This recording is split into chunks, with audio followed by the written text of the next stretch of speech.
And welcome to this video where we're talking about why lack of motivation might not be the real reason behind your child's revision struggles.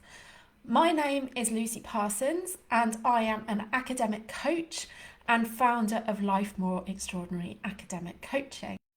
So, lack of motivation. So many people come to me with the initial complaint that they can't get motivated or that they have no motivation to revise.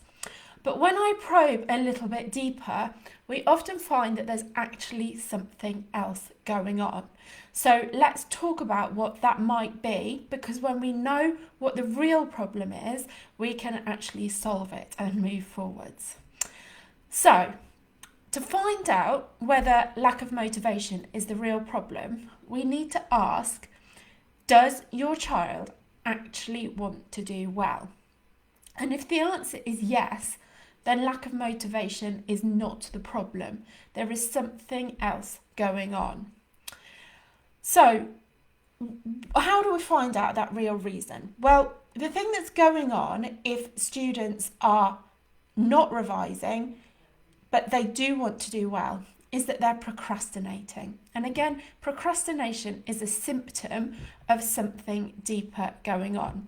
So I looked up definitions of procrastination before doing this video, and a psychology website, verywellmind.com, defines procrastination like this. They say, procrastination is the act of delaying or putting off tasks until the last minute or past their deadline. Some researchers define procrastination as a form of self-regulation failure characterized by the irrational delay of tasks despite potentially negative consequences. Basically, what they mean is that someone procrastinating is trying to protect themselves from failure by delaying a task. So many times what you see as a lack of motivation is actually your child trying to protect themselves from a situation where they feel they might fail. So what are those situations? The first one is failure in the actual exams themselves. Now, many young people, they really want to get the grades, but they're really scared of disappointing all the people around them. And sometimes you hear of people who've had huge amounts of expectation put upon them.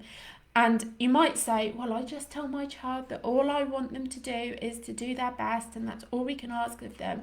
But there are probably other subliminal messages that are coming through to them. You might have other children who have got much higher grades. You might have been a really high performer when you were at school. They might be in an environment at school full of high performers, that kind of thing. And when they're in this situation, they're just really, really scared of disappointing the people around them. The other situation is failure in the process. So what I mean by this is when students are going through the process of revision and they can tell that it's not working. So they might spend some time revising something and they're like, well, that didn't make any difference at all to me. And that is, really difficult for them. They want to do well. They're told that revision is the answer to doing well, but they feel and know that it is not working for them. So they are trying to avoid this feeling of failure and this discomfort of knowing that the revision isn't working by not doing the work. And when you think about it, it's actually quite logical that if something isn't working, you stop doing it. Who, as adults, we would do the same ourselves. So one of the big things we really need to understand behind all this is the human kind of fear and stress response. So you may have heard before, people talk before about the fight, flight and freeze responses. And that is probably what's going on here. So a young person is really scared of failure. They're so scared of failure that they fight, and that's often when you have rows about revision. They flee, the flight, which means they run away from it, they go and do something else, or they freeze. And that is when they're just like paralyzed by the fear of getting started. And these are not logical responses. You know, these responses come from a primitive part of our brains, and it's very difficult to govern them or move past them with logic. So let's think about revision resistance and break it down a bit more. So I've talked a bit about failure in the process. So what does that actually look like? So the first, I'm going to talk about 5 reasons here. So the first one of them is finding the revision really hard. And I think it's pretty normal for human beings to shy away from things that are way outside their comfort zone and they're finding really hard. The second reason for revision resistance is finding it boring. Again, something's boring, we stop doing it. We look for distractions, and you know, many young people find revision very boring, so it's very hard to resist the distraction of their phone or the Xbox or whatever it is that is their chosen distraction. Then there's a feeling of overwhelm. So many students feel totally overwhelmed by revision because it seems like such a huge task, so much to get through, and because the stakes are so high, and that just makes it, you know, really hard for them. And then the fourth reason is fear of failing themselves. And you know, we've talked about fear of failure already today, and how, you know, how scary it is to be contemplating that failure and how that stimulates the stress response, fight, flight or freeze. And then there is the fear of failing others, and that's very similar to the fear of failing yourself, but again, it stimulates that stress response. So we've talked about, you know, lack of motivation, and actually your child may not be suffering from lack of motivation. If they want to do well, then, you know, they haven't got a lack of motivation. There's something else going on there. We've talked about procrastination. We've talked about fear of failure in the exams and failure within the process of revision. And we've talked about 5 reasons for revision resistance. So how do you actually overcome revision resistance? So when I teach students how to revise in the Extraordinaries Club, which is our online hub for families in the exam years, and on my revision Kickstarter workshops, we've got one of those coming up soon if you're interested, and the link is in the description for this video. Many students tell me at the beginning how they feel about revision, and they tell me things like it's boring, it's difficult, it's hard, it's overwhelming, it's scary.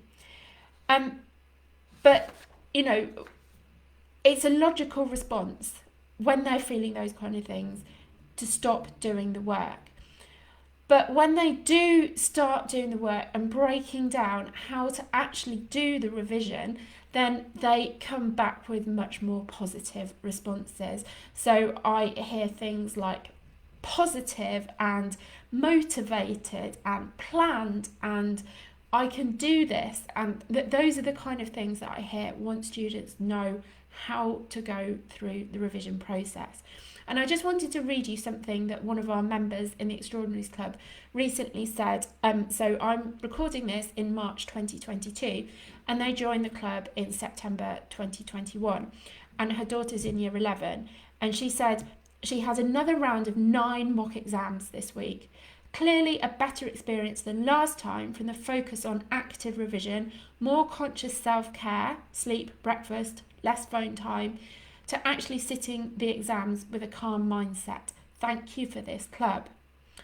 So the real reason, the real way to overcome revision resistance is to teach your child how to revise. You need to make sure they know what they're doing, because if they're sitting there paralysed by boredom or frozen by overwhelm or scared stiff of failure, you know, they really need to get over that in order to start making progress. And no matter how many times you might remind them or nag them to get on with it, then, you know, it's just not going to happen.